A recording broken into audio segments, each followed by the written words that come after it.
Illinois, a state that has touted progress in its approach to cannabis, has seemingly left families grappling with a bewildering reality. Today, we aim to unpack the intricate layers of this perplexing situation by revealing the discrepancies that arise when supposedly progressive legislation fails to address the core issues at hand. Longtime listeners, longtime listeners of our show know that we are constantly questioning whether true legalization has been achieved. It's time to shine a light on the absurdity of this system that, on one hand, legalizes cannabis, while on the other hand, continues to punish those involved in its cultivation, possession, or distribution. Today, I'm joined by special guest Tina Reichert. Did I say your name right? Tina Reichert. Hey, nice. You Tina did has a good. Thank you. Tina has a personal story that sheds light on the absurdity of drug policy in the state of Illinois. Despite residing in a state that proudly boasts cannabis legalization, Tina's son, Christian, finds himself behind bars for a cannabis-related offense. Tina, thank you for joining me today. Uh, Tell me about Christian's case. I just learned about it recently, and I'd just love to learn more. Okay. Well, I'll try to make this as short and sweet as possible. My son was 24 and living in Placerville, California, working for a national tree company. And he came home to Illinois to help me move my mother into a nursing home. And I have a grandson that has had multiple brain surgeries. And at that time, he was on his sixth or seventh at St. Louis Children's Hospital. My son drove in 30 hours straight through to surprise us, his sister and and his nephew at the hospital in St. Louis. And we cried. We didn't know he was coming. And we were so happy. And we were just elated to have him there. And we knew he was going to be around for a while because his job was getting ready to transfer him back to Montana. That's where he had originally started with the company. And he was excited about that. And I raised him as a single mother. And sometimes I feel some guilt because had he not come to home to help me, I know it was a decision that he made, but at the end of the day, I feel like if he had not come home to help us, this situation might not have happened because he had no priors. He had never been in trouble other than traffic. But he ran into an old childhood friend that asked him to ride with him out of state to pick up his marijuana and meet these people because he wanted my son to help him out and pick up once a month out of state, since my son had an out of state driver's license and traveled with his job. He wasn't as suspicious, and half the states he would drive through would be legal. And this friend offered, I'll give you 10,000 a month to go one time, to pick this up once a month. And it's just marijuana. And I'm very liberal, on the stance on marijuana. I've worked in home healthcare and I see the benefits of cannabis.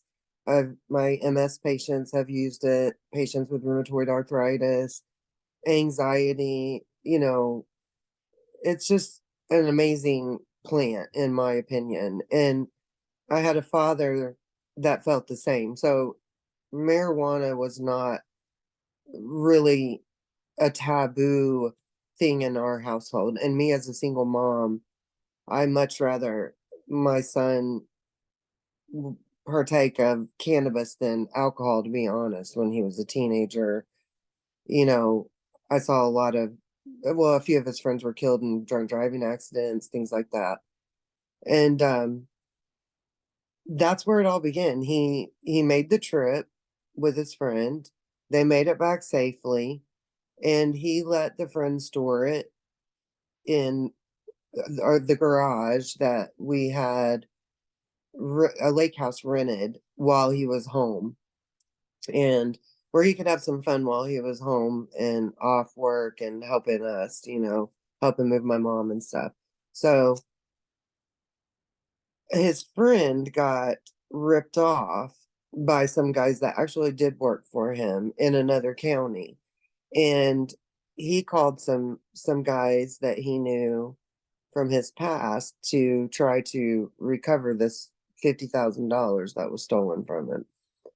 My son was not charged with any violent charges, but he was caught up in a conspiracy charge, even though no one else in the conspiracy knew him. Not one of the state's witnesses could say one bad thing about him. They didn't know him at all.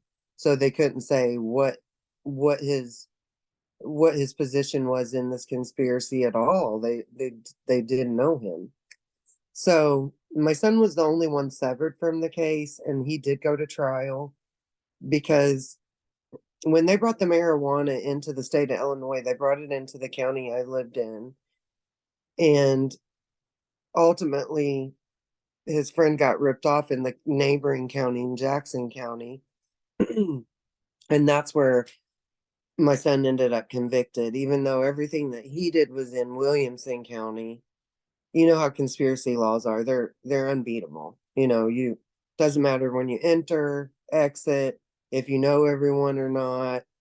You could have your life together for 3 4 years and they could come get you later, even after you've exited and stopped, any involvement in any kind of conspiracy. So those laws definitely need revised. We need judicial reform in a bad way. Our criminal justice system is, in my opinion, it's draconian, especially where marijuana laws are concerned, now with so many legal states and so many people still sitting in prison for decades, not just 7 years like my son, which is a long time. His prime years are gone, he's still got a lot of life to live if we can get him out, but he's missed his entire 20s, and now he's 31 and he's a model inmate. And it, it was just so unexpected. It was a poor decision he made, but it wasn't even something he got a chance to decide that he wanted to be involved in. He never made any money. This was just a trial run. Like, go meet my friends where you would pick the marijuana up for me and bring it back to Illinois when you see your family once a month, whatever. Think about how much you could help your mother and your grandmother with that extra money. And so, like many young, naive 24-year-olds would, the money was tempting. And he did everything he could to try to help me and his grandmother and sister and nephews. He's a great person. It's sad to see so many people that are good people that are languishing in cages over a plant that I can go purchase right after I visit my son at prison. It just makes no sense to me. It's I was really hoping that Governor Pritzker would do more, because he was on board with the legalization. And by now I really had expected him to release a lot more cannabis prisoners, but that hasn't been the case. So now we're just stuck in limbo. We appealed his conviction. He received a total of 38 years, 23 for trafficking and 15 the max on a conspiracy. So luckily it was concurrent. And so we go off the 23 years as long as he doesn't screw up. And he's in East St. Louis now. He's worked his way down to on his own merit through programs and behavior. He's now in a minimum risk facility that's designed for reentry, but it doesn't quite work that way. There's so much that goes on behind the scenes in our prison system that people are unaware of, like I was. So this has been an eye opener for myself and my son. We're trying not to look at it as a horrible, as horrible as it is and as heartbreaking as it is, and it has about destroyed me. And I can definitely see a difference in him, because when you are with hardcore criminals, murderers, pedophiles, rapists, and they are astonished at the time you got, because you got more time than they got for killing a spouse or a girlfriend. I mean, you're in prison with some people. You can't show emotion. You have to. They played by a different set of rules in there. The inmates and the staff. So it's been an adjustment for someone that had never spent 24 hours in jail or had any priors, and to receive such an excessive sentence from a very controversial state's attorney, Mike Carr, who is no longer the state's attorney. We worked hard and campaigned, and we were successful in getting him booted out of office and someone else elected. And we're hoping he's going to work with us as well, as far as possibly resentencing, because as of January 1st, 2022, House Bill 2129 was signed, into effect by Governor Pritzker, which allows the state's attorney to resentence anyone they feel was excessively sentenced or it no longer serves justice. And I feel after 7 years, that's where we're at. We're not doing any good at this point. We're probably doing more harm to my son at this point than good, if, Yeah, or that's how I feel about it. I agree. I agree with you. It's been a nightmare. It's changed the course of our lives, completely. And what will he do when he comes out? Now he's a convicted felon. He grew up, where he could hunt and fish and things like that. Now he won't even be allowed to own a gun when he was a legal gun owner, and hunted and things like that. So he's going to be giving up a lot of things in his life, that over one mistake he made, and it's I do case comparisons, and especially in our area, and I see what people are getting for second degree murder, and pedophiles, and they're getting probation and 2 years and 3 years and 12 years on second-degree murder. And I'm thinking, what is wrong with the system? What is going on with our system, where a child's life isn't as important, as this plant. I feel like a lot of it is, we're still fighting this war on drugs that we've obviously lost, and we've spent trillions of dollars, on a war on drugs that, and as everyone sees, I mean, it's a complete failure, obviously. And one other quick thing I'll add is, I advise parents, because I didn't talk about the law enough with my kids, because I had never been in trouble other than a traffic ticket myself. So, you don't realize how important mandatory minimums are.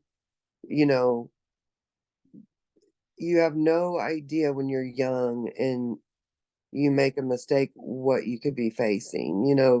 That the former state's attorney, Mike Carr, asked the judge for 40 years on the trafficking charge, one trip, one ride, that he didn't earn a dime from, that no one said a negative thing about him at trial. Everyone, you know, got on the stand and told what their role in the conspiracy was, who they acted with, who they reported to, and all had said they didn't know my son. They didn't know Christian Reichert. They didn't know anything about him. And so it was just wrong place, wrong time, bad decision, young and naive and uneducated about our laws, and you know, thinking because it's legal in so many states, you're going to get a slap on the wrist if you get caught. And that's not the case. I mean, there's so many people I could, Parker Coleman, Kevin Allen. I mean, there's just, the list goes on. There's so many people doing these outrageous sentences or life without parole. It's I feel like they are double dipping. The government is double dipping, in my opinion, because prison is a very profitable business. It's traded on the stock market. Companies like the Vanguard Group are one of the biggest shareholders in prison stock. CCA, GEO. I mean, these companies wouldn't have an interest in prison stock if it wasn't profitable, you know. Right. I think a lot of it is about money and greed, as we can see with what's going on even in the legalization in the different states and how things taxes and you know it's not going as we had hoped, or people had hoped. A lot of the big corporations again are stomping on us like we have been by big pharma for decades, so I don't know what the answers are, but I mean something has to be done. We're losing our youth. We're losing fathers and mothers to a beneficial plant. And, it's okay if the government wants to do it and they're profiting from the sale of cannabis, but God forbid anybody else, you know, ever Right. attempted to do that. So it's unfair, it's unjust, and there's no equal justice in this at all. And, you know, people of color have paid and talked about it for years, and I think now so many people we've opened our eyes have been opened, and we actually see now people are speaking out about it, and people are listening and they're seeing what's happening, and we can kind of understand the heartache that they've been through, the torture, because the statistics don't lie, as far Yeah. as the number of people in prison, and people of color and poor are the ones that seem to be targeted more so than the wealthy, in my opinion. Yeah. And to your point, you brought up just a brilliant, brilliant point that I want to dwell on for a moment. That's super, super important. You said that, any parents listening or just anybody listening in general need to know their rights and, the consequences that could come by not, falling within those. So just, I always like to show this for our listeners. I'm displaying the laws and penalties for Illinois cannabis. Now you can Yeah, see the possession penalties, the trafficking penalties, and the cultivation penalties, as well as hash and concentrate penalties, paraphernalia penalties, and more. Here's what's important to understand, folks. So this is what happened in 2020. The Illinois Cannabis Regulation and Taxation Act made it so that 30 grams or less of cannabis carried at no penalty. Um, that's all it did. It did make it so that medical cannabis patients can cultivate at home. And it is important for people to understand that just because this says if you don't have a card that you can cultivate for a violation of $200, that's not true. That's not entirely true, because if you can cultivate 2 plants, let's just say, your possession limit still comes into play. So you're looking at possibly over 100 grams of cannabis, which could land you between 1 and 3 years in prison, up to $25,000 in fines.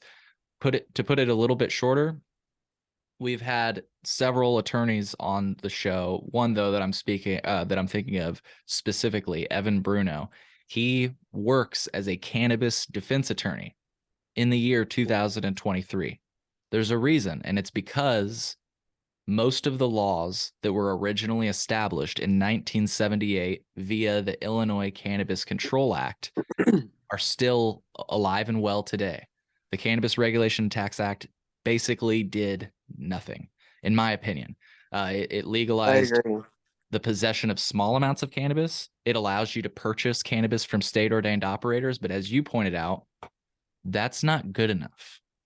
That's not good No. enough. And I have to show this post you made briefly that I really feel illustrates how ridiculous this is. For folks that are listening, it's a picture/video of you standing outside of the prison your son is in. And you say, "This is where I travel to see my son for 7 years. Then I can drive down the road and buy cannabis." Makes Yeah. sense?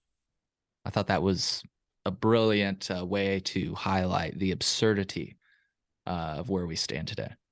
I know, and I passed multiple dispensaries on my way home, and he's in East St. Louis, so he's right next to St. Louis, where, Missouri just went recreationally legal this year. So either side of the state, I'm within 10 minutes either direction of getting cannabis. I talked to little old ladies and men that are eating edibles for arthritis and stuff, and even they are appalled and think, why are these people still in prison? And at one time they might not have felt that way, but the more we openly discuss it and talk about it responsibly and normalize it, people aren't stupid. They they they eventually will comprehend. We've been brainwashed and it has been beat into our heads since started with maybe even before Nixon, but as far back as I can remember, Nixon and then the Reagan Yeah. administration and the DARE program. And all I heard growing up was it was the gateway drug. That is such a misconception. That was just what they tagged it as. Right. Trauma is a gateway drug. Yeah. There's, so many things that could cause people to use something harmful. And there are so many more things that are harmful. And I know from experience, I've worked in the service industry, I've bartended, my father was a chronic alcoholic, passed away at 41 years old due to his alcoholism. And so, if he would have stuck with cannabis alone, we would probably still have him today. But he had been in a horrific car accident at 5 years old and watched his grandmother and aunt die, and he nearly died. So he was in a lot of pain as he was older. So he used alcohol to, mask that pain. And at that time, this is 1990, cannabis was taboo, but he used it privately, but it wasn't somewhere he could go get it legally, but he could go to his local bar and get drunk to numb the pain, you know, Right. physical and emotional. And I want people to be aware of how beneficial this plant is, and there's still so much for us to learn about it. And I have seen personally the benefits of it, and with patients that can't take opioids, and prefer cannabis, especially a patient I recently had with MS.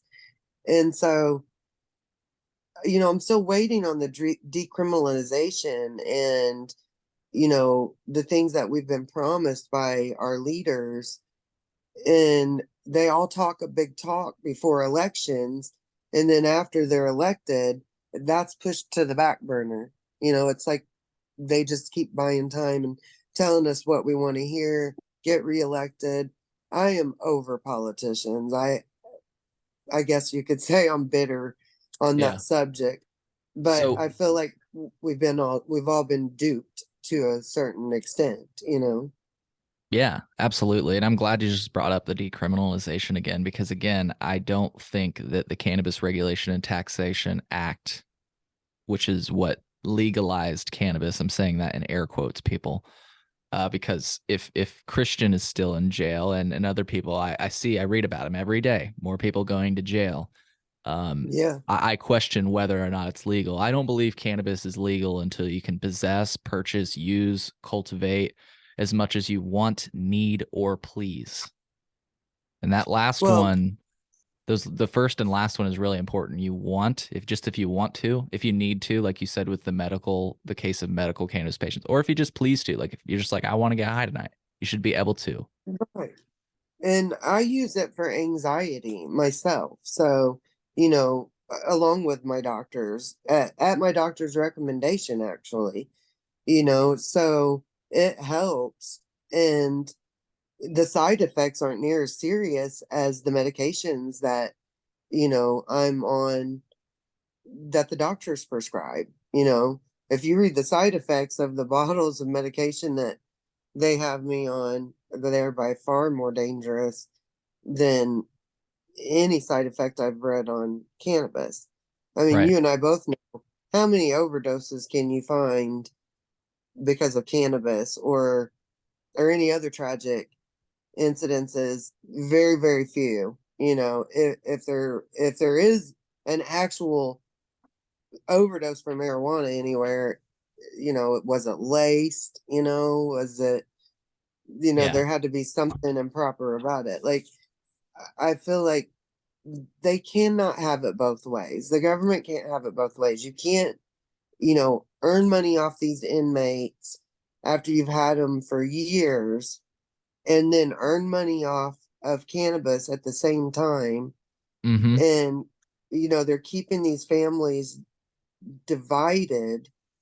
And if they think that my son's 20s spent in prison for the last 7 years has helped his mental health, they couldn't be more wrong. They might have taught him a lesson. You don't do this, or this is where you end up. I think he knows that after 7 years, like, I think Right. he gets the point. But I think it was excessive, and I see people with even more time, and it's mind blowing to me. It's heartbreaking to me. My heart bleeds for the families because I feel paralyzed right now. I am missing my only son who's missing his life. I'm sorry.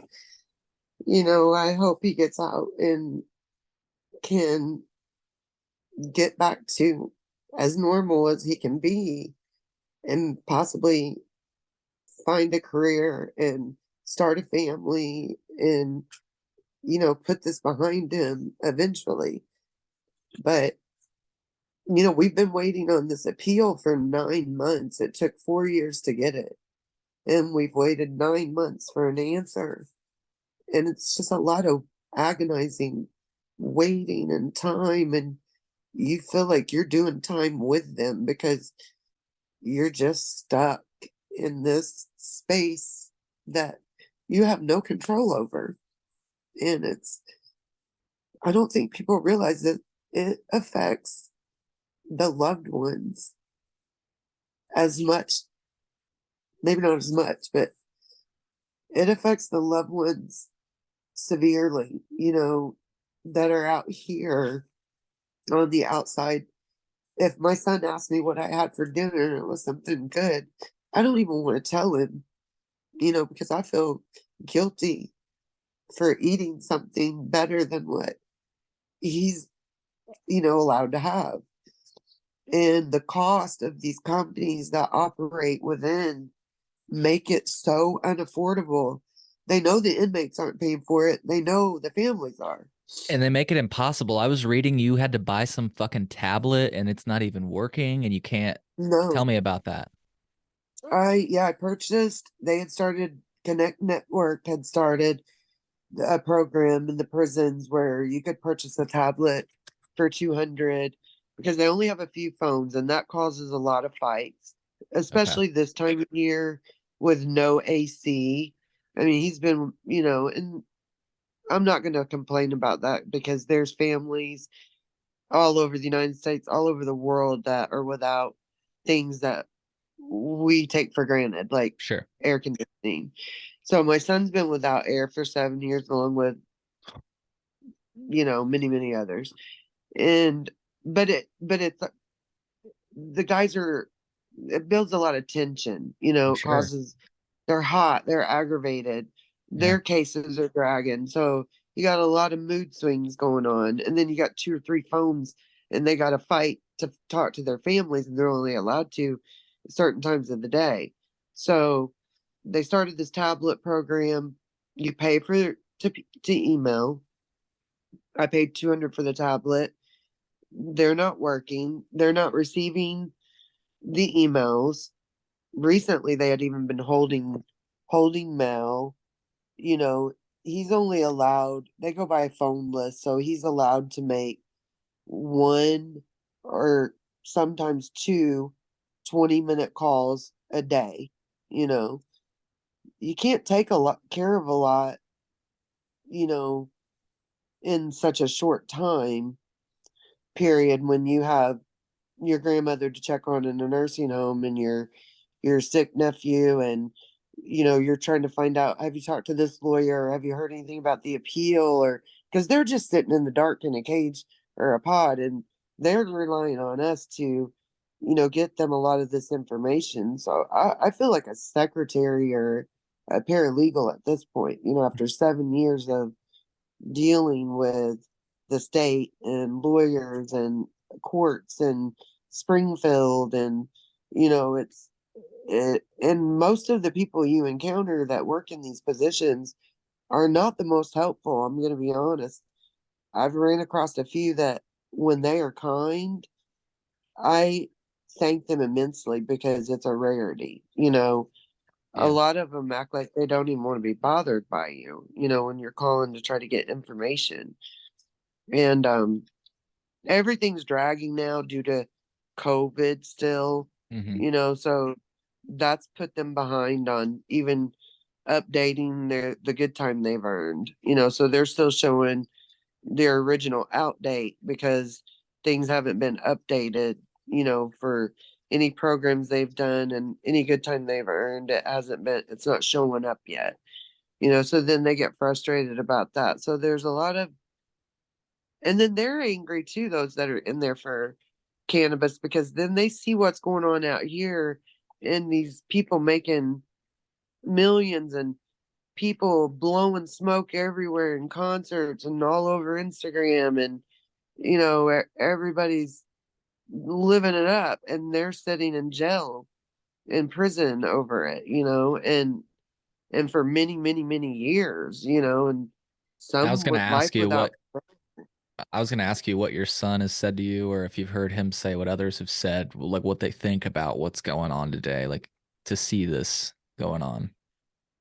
They're angry. They're bitter. They don't, they accept responsibility for what they did because they did break the law, but now it's legal, and these draconian laws need revised, and they're wanting to see things change quicker also, because it, as you see through this entire administration currently, not much has been done at all. Yeah. Not the way we were led to believe in the beginning when the elections were going on and things Biden spoke of. We all got very hopeful that he would do the right thing and release nonviolent cannabis offenders, and especially in legal states and stuff now. It's like, it's hypocritical, in my opinion.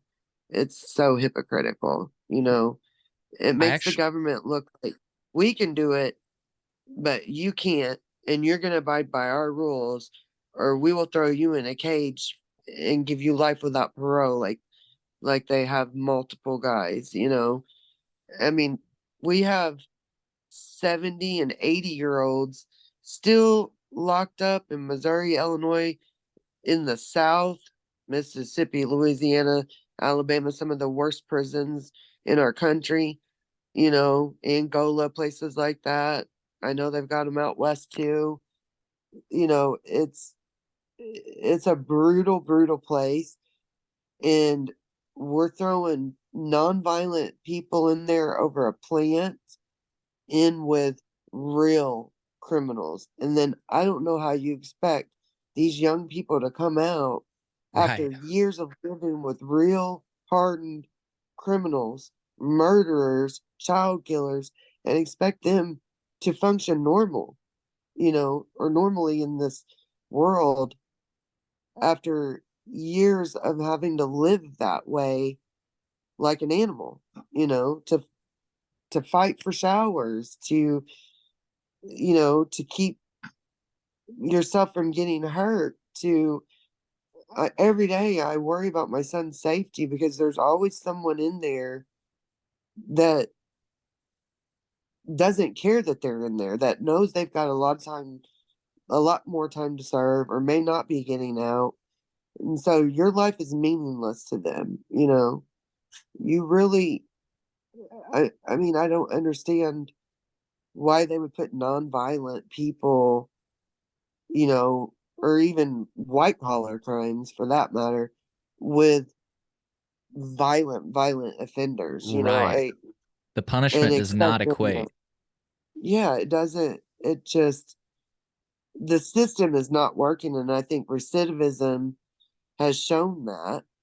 And I think recidivism is so high because they set them up for failure, in my opinion. Right. You know, They're not the provisions, rehabilitating them.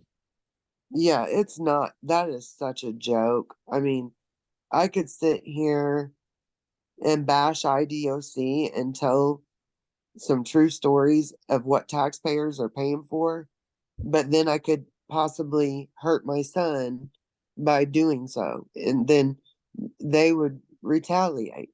We had an issue at the last prison he was at. A guy comes to work there that my son went to school with. They played little league together. He didn't like my son from little league days. So he instantly let my son know, I'm going to make your life a living hell. And every chance I get. And he did at the last prison. And we finally, and my son had never filed in 7 years a grievance against a correctional officer. He respects them. He knows better. He knows you don't win not respecting them. You get along with them much better when you respect them. And my son has learned that. And, you know, so he doesn't have a problem with correctional officers. He does what he's told because he knows that's a losing battle right there. They can make your life miserable if they want to. And that's what this correctional officer was doing at the other prison. And thank God the warden and everyone stepped in and they saw what was going on. And this officer had not reported that he knew my son. And that's a legality. They have to report how they know that person. The minute they lay eyes on someone that comes into that prison that they know, or they start working there and they see someone they know, they have to put it in paper and Yeah. explain how they know it. He had failed to do that. So thankfully they got my son out of there quickly, you Good. know, but you know, a lot of times when you have to file a grievance against a correctional officer, you pay for it. You know, if you Sure. do too much complaining, you're thrown in seg, you know, where you can't do any complaining. You You're know, you thrown in can't what? in segregation, Oh, solitary wow. confinement. And, you know, that keeps you from, you know, being allowed to let anyone know your family because you're cut off all communication. And, you know, we weren't allowed to see him for a year and a half due to COVID Hmm. restrictions. We weren't allowed in the prison. So no visitors were allowed at all. And then I debated because of health issues I was having. If I wanted to see my son, I had to take the COVID vaccine or I was not allowed in the prison. Mm. So I waited a year at my doctor's advice. And even my son was like, with the health issues I was having, he was like, I don't want you to take this right now. You know, he was like, and I had COVID twice already. And he Hmm. was like, so I waited 2.5 years. I went without a visit, you know, and seeing my son Wow. over COVID. And they just now, where he's at, just last month, have stopped. They took the plexiglass off the tables in the visiting room. We don't have to wear a mask anymore because it was really hard, you Sure. know, to sit with a mask on behind plexiglass and look at each other and speak to each other with mask on and understand what, because it's loud in there and people are Yeah. visiting, so you couldn't hear one another. And um, but you know, in my opinion, that was another thing that was just like kind of milked to the end, and I have to be careful what I say because I'm depending on, this appeal and, if possible, if necessary, clemency and, but there was a reason COVID tests were still being driven to the U of I lab. And if you do a little research, you'll learn it on your own. But a certain person owned the lab at U of I where all the COVID tests were taken from the prisons daily Mm. because So the they would owner of the benefit from course. that. And I'm sure if you did the math or you thought hard enough, you would know who owns that lab of U of I or is one of the owners of the lab at U of I. But that's a politician, if that Yeah. helps any. Yeah. So, it's we also now we have to schedule our visits 7 to 10 days in advance, online. Not everybody has a computer or a smartphone, to do that. It's actually complicated. I've had Christians friends who are tech savvy call me and say, "Oh my god, what am I doing wrong? How do I'm hitting a wall every time I try to set up this visit." And it's just they make it very complicated. And before COVID, you had your visiting days, visiting hours, and you would drive up. You didn't need to schedule an appointment 7 to 10 days in advance. We asked them in East St. Louis if it would return to that now that they've ended all the COVID restrictions. And they said no, that this will probably remain. So I don't understand that either because it just makes it harder for families Right. that are older and not tech savvy and don't have access to this stuff. Yeah. It's a That's insane. complicated it's a complicated system. Well, here's the thing that I wanted to bring up with you today that I'm glad it seems like you're already aware of, but for folks listening, this is just so important to keep in mind. Enforcement and punishments like the ones we're seeing issued for Christian are a feature, not a flaw of our law. Right. Right. Again, I just showed the laws and penalties from Illinois Normal's website. I'll just shortly display them again. Okay. The thing that sticks out to me is possession limits, and then what Christian dealt with, which is the idea of they decided to say that he was trafficking or that he was involved in some sort of conspiracy. We don't have to get into the nuts and bolts of what they're alleging, but my point is, Right. the issue is that it's up to discretion, so they can say that they could have pulled me over this weekend. I was coming home with more than the amount of cannabis that I should have had, and they could have said, "Cole, you're trafficking, and so you're looking at a felony and 3 to 7 years in prison and $100,000 in fines because we think you're trafficking." And it's like, well, what if I just need that much cannabis? And that is the case, by the way, Tina. Right. That's not like all of that cannabis, even though you might look at it and be like, wow, Cole, that's kind of excessive.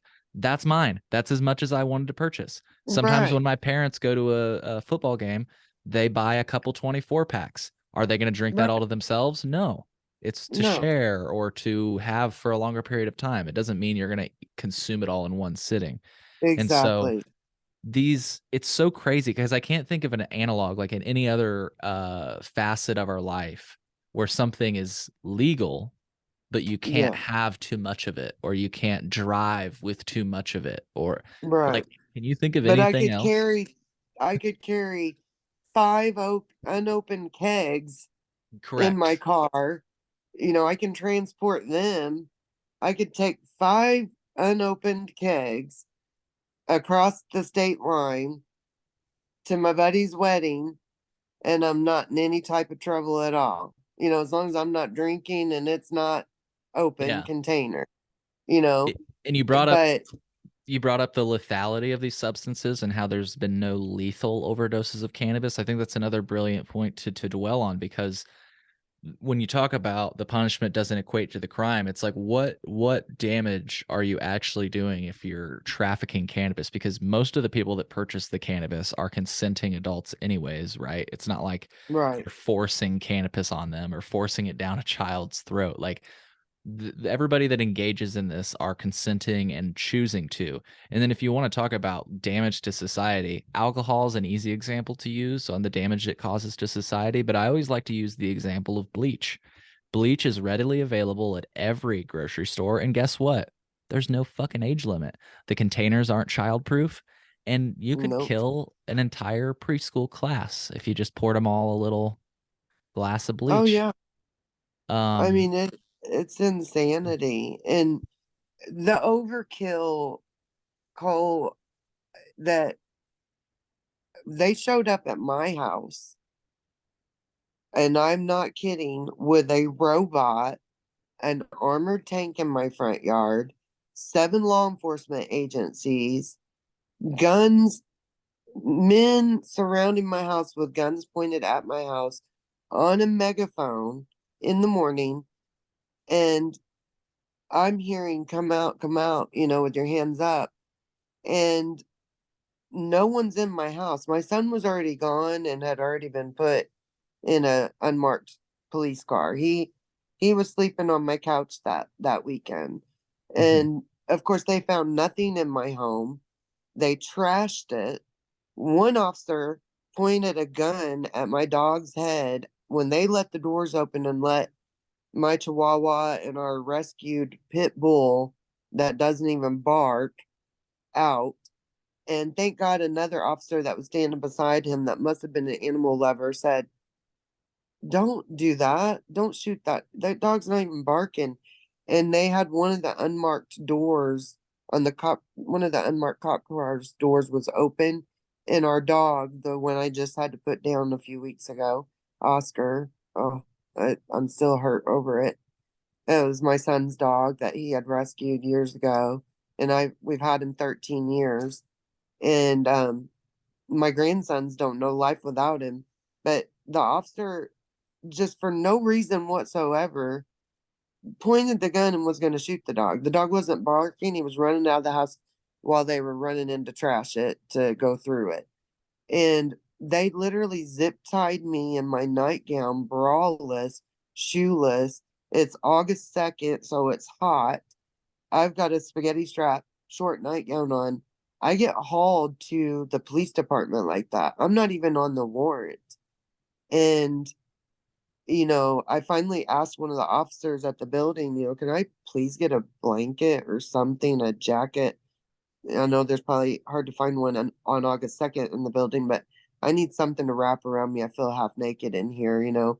And then when they were finished talking to me 2 hours later, they told me to take a taxi home. So here I am running around in my nightgown, half naked, at a time of day where kids are out playing at the park, riding their bikes, and I'm out running around half dressed. It was just, he was charged in 2 counties at the same time. His bond, the kid had no passport, you know, he had no means to leave the country or hide. They gave him a $2.5 million bond, which we tried to get reduced, and they reduced it by like maybe half a million. It was like, just, even judges that I know and people in corrections that I know and law enforcement were like blown away, at how no one has seen the armored tank and the robot and all that in Williamson County, for anybody, you know. Yeah. So it was just really bizarre from the beginning. It was overkill, definitely. Yeah, that's And insane to our family was slandered. I mean, I have articles of some of the local rag mags that called my son the bearded wonder and beard boy, and we'll keep you posted when little Chris goes to court. And you know they brought me up and, said things derogatory about myself. I mean, it was like the media definitely worked with the state's attorney in Jackson County and reported, his narrative only. And that's what you get is Right. their narrative. They're not going to let you, tell your side of the story, not in the media. He was found guilty before he ever even made it to court, in the media's eyes, which can have a big effect on the Well, that's public, that's what they do. I mean, they post, like I told you, I read about this stuff every day. They will post about this before a person's even brought to court, whatever happened to innocent proven until proven guilty. And Yeah, let's be clear, that's still the case. But when people publish it the day it happens and put it in print, have pictures of you calling you beard boy, like that's insane. I had not heard about this. yeah. But to And your point, I mean, I it have a can lot of that.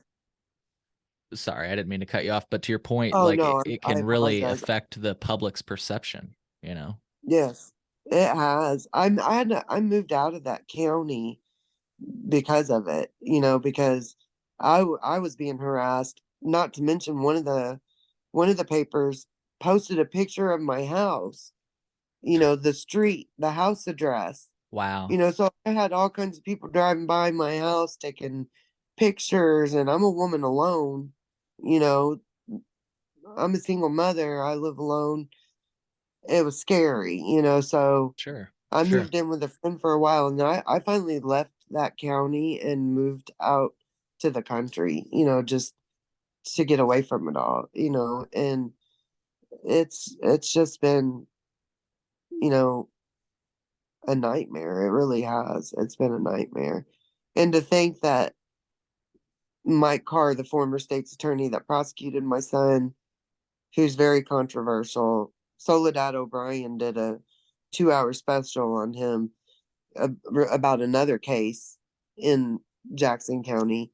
There's multiple cases over there that were questionable under his reign that literally made the ID channel. So Oh, he wow. um he was a controversial state's attorney anyway, and asked him for 40 years for trafficking for the first time, and there was no money found. There was, you know, nothing that proved that. They always add these trumped up charges they're going to make sure something sticks. Right. So they always have to throw in when it's over a certain amount, over 5,000 grams, automatically you're going to get intent to distribute. They're Mm-hmm. going to throw that in there, whether you distributed anything or not. But the crazy thing about it, the county that it was stored in, that he actually brought it into, that I lived in, that he had rented the lake house to stay in while he was here when he wasn't at my house. I mean, there was never any money earned. He never got that chance to even decide, if he was gonna do this for this guy in the future or not. And that Yeah. guy got less time than my son did. So, but they all Wow. took plea deals. Oh, they took plea deals. Um, Yeah. got it. And my That's son wasn't gonna plead guilty in a county that he did nothing in. He did nothing in Jackson. He would have pled guilty to what he did in Williamson. Williamson actually dropped the charges, the county that I lived in, where all of this yeah. originally took place. Mm-hmm. But Jackson County picked it up, and so Williamson County dropped it. And but yeah, there for several months he was charged in both counties for basically the same thing. So that was bizarre too. So Yeah. Are you familiar with the licensed cannabis transportation lawsuit that's happening in Illinois right now where they're saying over 12, more than a dozen licensed cannabis transporters are saying that illegal deliveries are happening in Illinois without consequence? Have you heard about this? I've just recently heard just a slight bit about that. I was gonna read up on that We can more. for folks that want to read up on it more, we've actually interviewed some people from the lawsuit, but we'll put a link to this story in the podcast description if folks want to read up or even watch the video about it. I was going to ask you, I've asked these the people that are in the lawsuit, what do they want? Well, they want the rules to be enforced, and by that they mean these people that were apparently transporting licenses or transporting cannabis um were doing it without their license. Like they had a provisional license, but they maybe didn't have their official license yet. And so I said, Right, what are you asking for? And they're asking for the fines to be issued as the law, a fine to be issued. And right. I asked this question and I wanted to know what you think about this. Like, don't it's interesting to me that licensed operators only get a fine versus a person like myself or your son get criminal penalties for enforcement. Right. What do you think about that idea? And then I've got a follow-up question for you. Okay, again, I think it's hypocritical Right. again. Yeah. My opinion is, though, this is a natural, God-given plant, in my opinion. You know, the same as aloe or other beneficial plants that we use and extracts that we use that a lot of people take in daily supplements.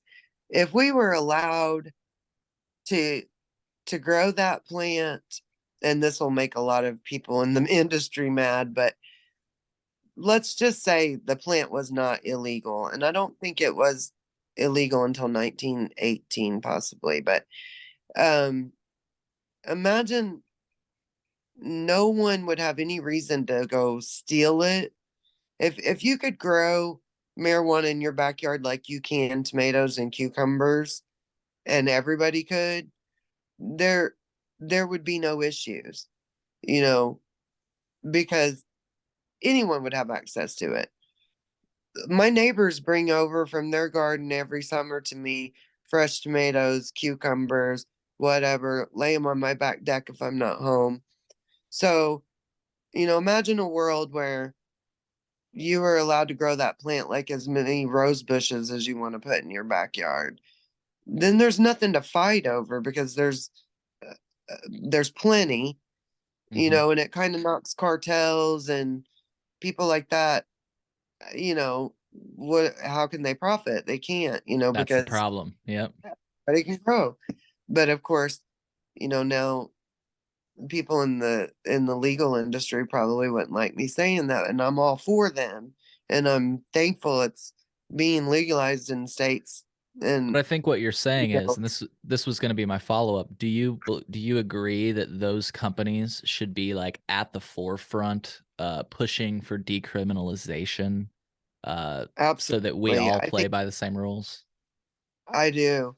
I think anybody in the business should be at the forefront because, I mean, look what happened to Luke Scarmazzo in California, who was recently released, after spending, in the double digits, years away from his daughter, maybe what, 15, 15 plus years or something like that. He spent away, and he was actually working a legal, operation in California, but the feds came in and raided it, you know, which they can do at any time, anywhere now, just like the Safe Banking Act and all of that stuff. It's like, you know, they're dragging their feet on all of this, and they're acting like more research needs to be done.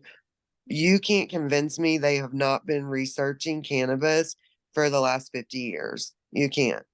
You Yeah. cannot convince me they haven't. Don't act like it's something new all of a sudden that we don't have scientists in labs somewhere working on this. And no, I think we should all be on the equal playing level. You shouldn't be penalized any more than that person licensed, but that did it without the proper thing that he needed, the next thing he needed, or whatever. I, It's just the same. liquor license. They get fined for certain things, you know, and after so much of it, they can get their license taken away from them. But I don't think you should be treated any differently than they are. And Yeah. that's my opinion. And what do you think about the fact that, so I agree with you. I want to say that I agree with you. It's what this show's all about, and in cases like Christians are what this show is all about, preventing or trying to correct. Yes. If I could say myself. So that would be the ultimate goal, that you get to give your son a warm hug in your own home in the very near future. But what do you think about the fact that, so we agree that these cannabis companies should be at the forefront of legalization and removing criminal penalties. We've reported on this show that they are actually not at the forefront, and in fact they've lobbied in Illinois against people's right to home grow, which it sounds like about. You mentioned it. They've done it in other states though too. They've even launched this campaign called the Buy Legal campaign, and it includes, I'm just going to name off the companies really quick: Anacostia Organics, American Trade Association of Cannabis and Hemp, Canopy Growth, Columbia Care, Cresco Labs, Kronos Group, Curaleaf, DC Cannabis Trade Association, Holistic Industries, Jushi, Native Roots, PAX, which JB Pritzker's brother Joby Pritzker is an investor in, True Yeah. Green, Viola, and Wana Brands. It's look, I understand the justification they use behind this buy legal campaign. It's this idea that if you buy legal, that you're getting tested cannabis, you're getting cannabis that you've got a label you can look at and stuff. But inherently, the underhanded message I hear from buy legal is that we must continue punishing people that are doing it without a license. And I have an Yeah. issue with, again, I want to return to the fact that it seems like this enforcement we're seeing with your son as an example, but others as being examples, this enforcement is not a flaw. It's a feature. It's not like, whoops, we accidentally did that to him. It's like, no, we Right. did that to him. And we're going to Right. do that to anybody that fucks with our bottom line.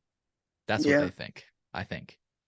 And So, I feel like there's so much greed involved, and that's why these companies, you know, aren't on the forefront yeah, fighting, right.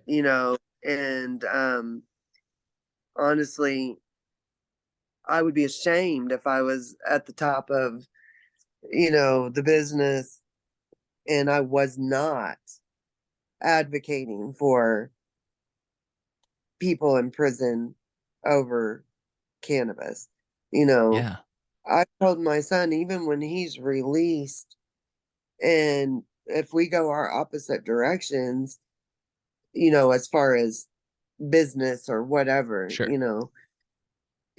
say he goes back to his normal job out west, or whatever he decides to do. Um, I will continue to advocate after what I have experienced and the hell that my family has been through. I don't want to see anybody go through this.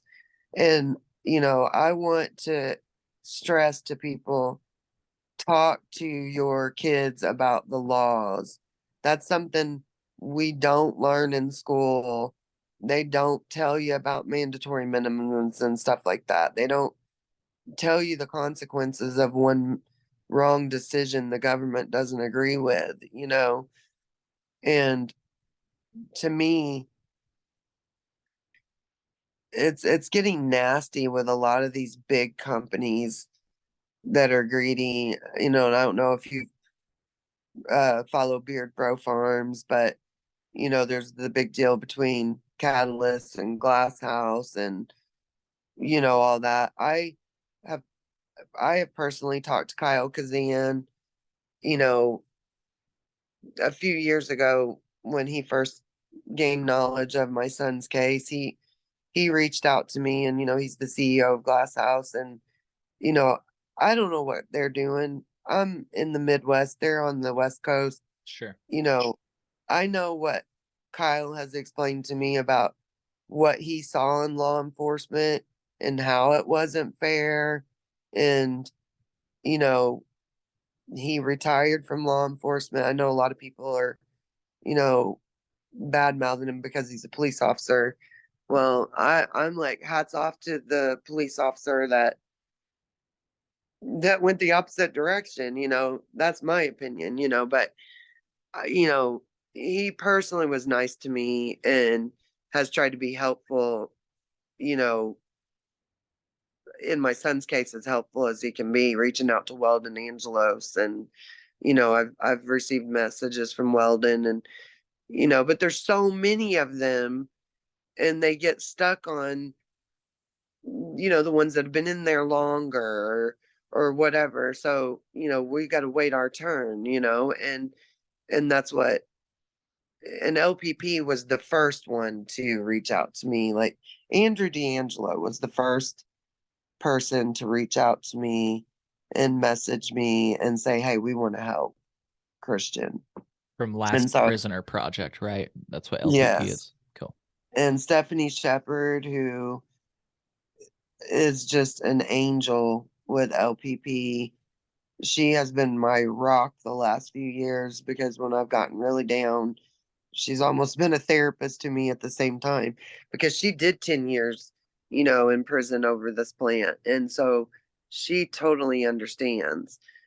Yeah. And she she's pushed for Christian and for them to help Christian. And without her, I probably wouldn't even be where I'm at right now. And, we still have a long way to go. But, you know, I I I challenge the leaders and the CEOs of these big companies, these large cannabis companies, whether dispensary or grow operations, or whatever part they play in it, to please push for decriminalization. Don't forget the guys that were out there taking the risk to get you this plant when you wanted it, and now they're paying the ultimate price, and these other guys are living the dream and making millions, off of this plant, and have forgotten all about the little guy in jail or prison, and I don't know, that'd be the first thing I would do, is advocate if I was in that position, if I was in Catalyst, Glass House, what we were just talking about, these guys that transport in Illinois for these large companies. I mean, we've all got to come together and stand up, or it's going to continue. And until it happens to them, it's not important. But let it happen to one of their kids Yep. or someone they love in their family, because it's not federally legal. So it could still Yeah. happen to them at any time. If someone gets it in for them, it could happen to them too. They might not feel that it could, but we don't. It's not federally legal. And I want to hold the president and our politicians and our governors and stuff, you know, responsible to keep these promises that they've made. And it is common sense. It's not like we're asking them to release serial killers. We're asking for nonviolent cannabis offenders. And many have already served more time than they should have ever had to. Y- It's sickening, honestly.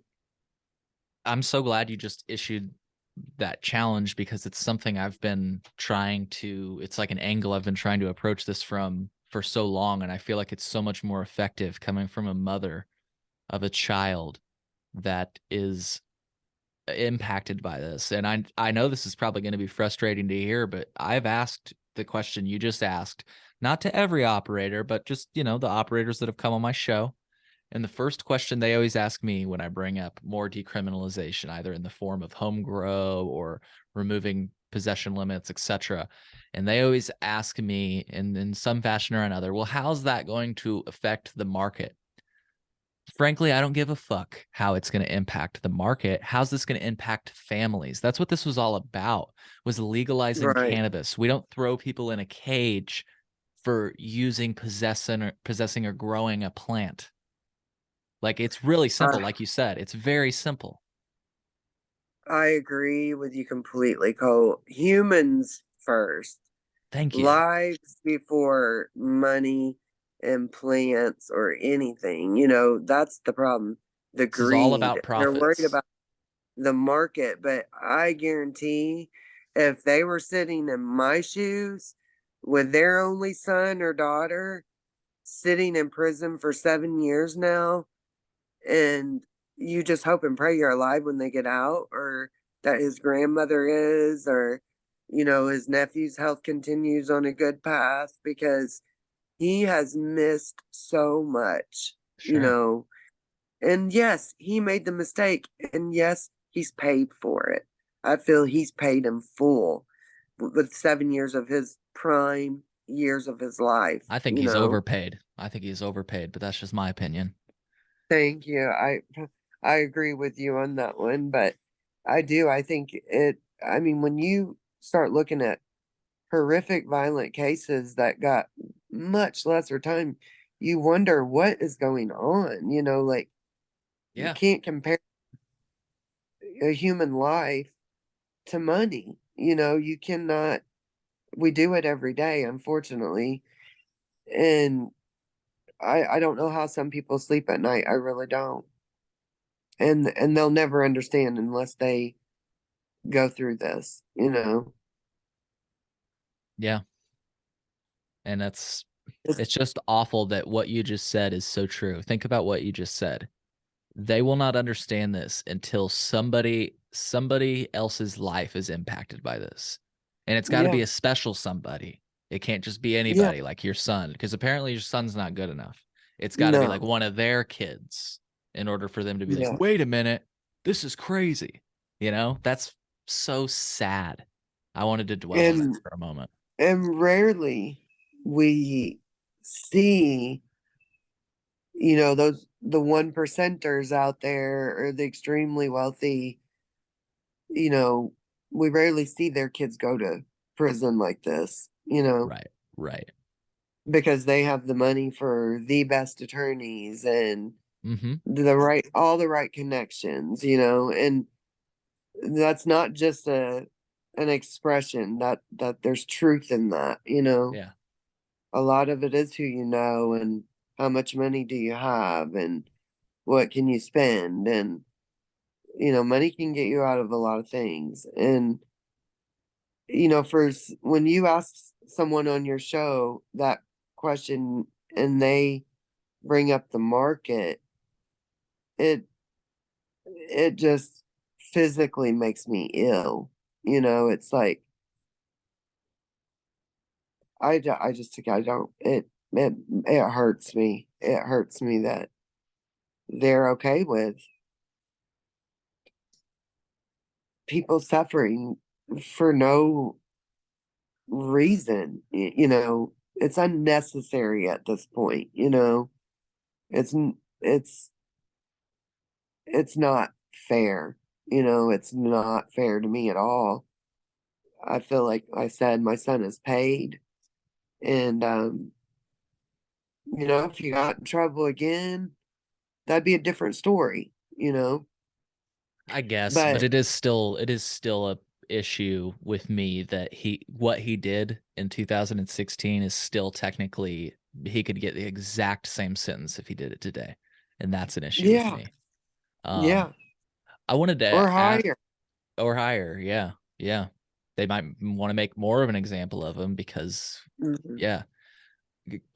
I wanted to ask you, what can we do to help? Is there any petition, or can we just keep, holding our elected officials accountable and calling people saying, hey, Christian and others like him need to be freed? What can we do? I want to make sure we are able to help in any way we can. I I definitely think we have got to put pressure on our elected officials, our politicians, anyone considering running for election. I want to know their stance on it.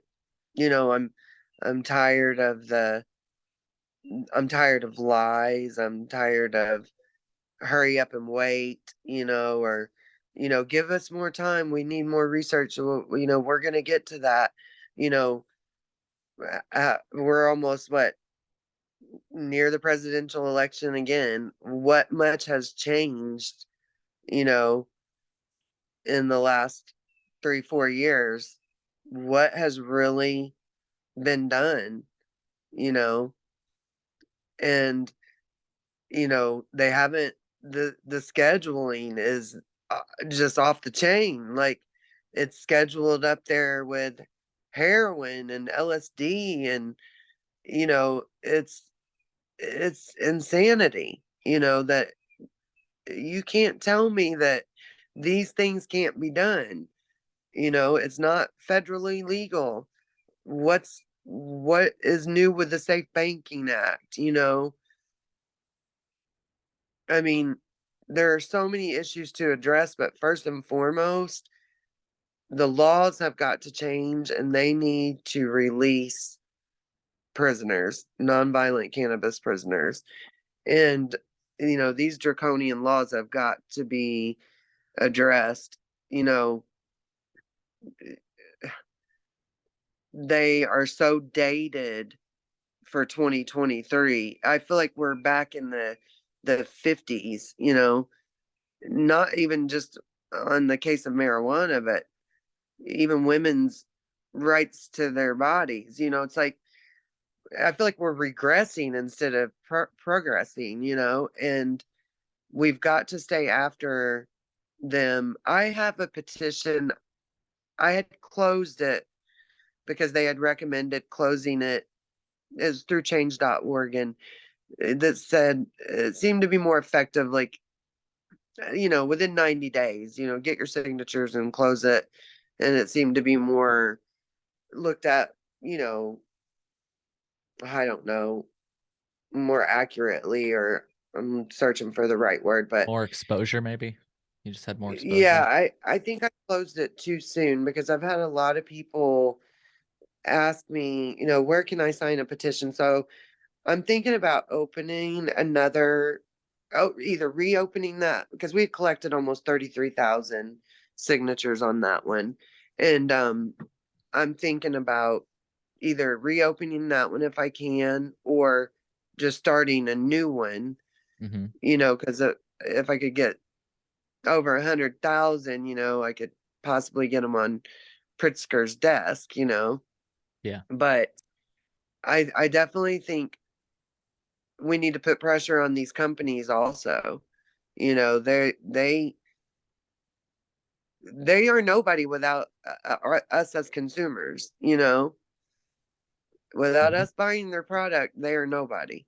So they need to remember where they came from as well, and they need to push for decriminalization and for their own benefit as well, because with it not being federally legal, anything could happen at any time.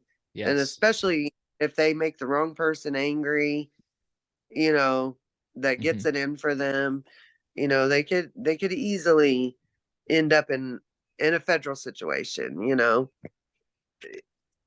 it's state or federal, so until it's legally federally legal, and decriminalized and rescheduled. I mean, I feel like those are the top, and prisoners released. I think those are the top few things we should be pushing for first. Release nonviolent cannabis offenders, change these draconian laws, reschedule this plant immediately. Let's get it legally. Let's legalize it federally so that there's not all these issues with people all across the country with their jobs at risk, Yeah. because some state employees, they don't have to be drug tested for marijuana. Others do. Federal jobs you still do, Yeah. but it's like they want their cake and eat it too. That's Right. the way it appears to me. Yeah. It's just crazy. I was thinking about what I told you earlier, and I this thought just came to me. I was worried about my freedom while traveling across the United States of America, the land of the Oh yeah, free. yeah. I was worried about my freedom in this freedom espousing country because if I would have been pulled over and somebody would have searched my car, the molecules that were in my car, they don't agree with, and they would have thrown me in a cage for. Are No, we they would have. really? What's that? They would have. They Yeah. would have thrown you in a cage. And to me, right now, I feel like freedom is an illusion in America. Yes. You know, I don't. We have a long way to go. I feel like I said, I feel like we've regressed in the last 8 years, almost eight Yeah. years, even further back than that. Now looking back as an older adult, looking back, you know, I feel like we have been fed a lot of garbage, and we didn't know any better but than to believe it. Now we're all more educated about it, and we all have more access to information at our fingertips to educate ourselves on a lot of things we've been brainwashed on. Yeah. And until everybody stands up and works together, you know and especially our cannabis people, cannabis tribe, we've got to have each other's backs, because like I said, this could happen to anybody's family. This could happen to anyone's son. It could happen to you. It could happen to me or my friends or anyone just traveling from one destination to another. Say you're going on vacation, you know. Uh, you know, look how prohibition went with alcohol. You know, we're in prohibition with a war on cannabis right now. Yes. And it's the war on drugs needs to stop, period. The war on cannabis definitely needs to stop. And the prohibition needs to end. They're treating it like it's scheduled, and it's one of the safer things on the market that you could possibly get, especially if you know where it's coming from and stuff. I mean, I don't advise just, Sure. drive down any road and grab some from some stranger. I don't recommend that at all. But, you know, we've got to put pressure on these people, Cole. I feel like these industry leaders, our political leaders, the president, the governors, all of them, because they're not doing enough, in my opinion. We've got thousands incarcerated over a plant that they're profiting from. That's Yep. not right. That is hypocritical to me. Yeah. And folks, if I could try to put it in a bottle, we didn't legalize cannabis. We created a system to regulate and tax cannabis. Licensed people that have been ordained by the state, are allowed to engage in behaviors that were once considered to be illegal. Unlicensed entrepreneurs like Christian and maybe yourself, if you're listening right now, will be met with the same penalties that existed before legalization. It's not a Right. flaw, it's a feature. That's how we enforce this system.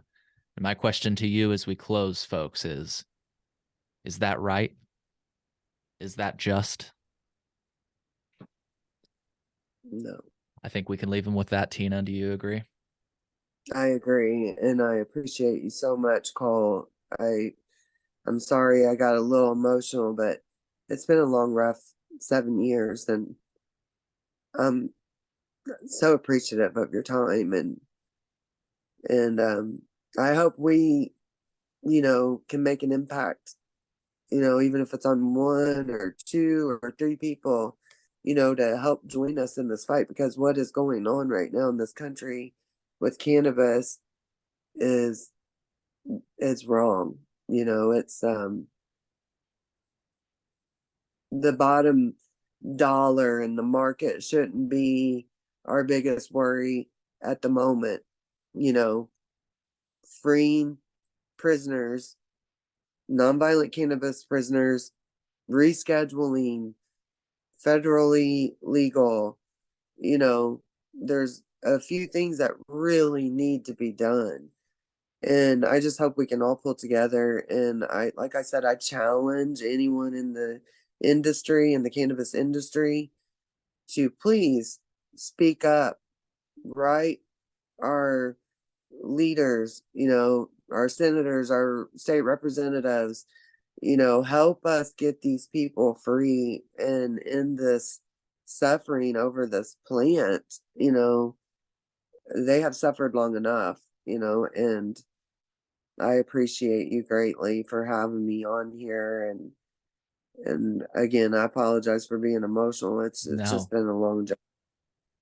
no apologies needed, Tina. I'm not going to say that I understand because I'm not a mom and I'm not in your situation, but I have empathy for what you're going through, and it is my hope that this makes a difference in some way, that this makes an impression on our listeners, and that, like you say, they can join us, not only to help Christian, but to help others and to prevent others from ever having to go through this. I wouldn't wish this on my worst Yeah. enemy. Oh, me either. Most definitely. I want parents to know, please, please talk to your kids. I have a 14-year-old grandson, and we talk to him about it all the time, you know, about, make sure before you make any decisions, you're informed, you're educated on it, because kids don't realize, and young people don't realize how serious this is, and you know, what they can do to you if they want to do it to you. They can give you life without parole, like they did Kevin Allen and others, or 60 years like Parker Coleman, or the list. There's so many, too many to even name, but there's plenty of young men and women and elderly men and women that are sitting in there over a plant that many people are profiting from, including our government. And Yep. it's not fair.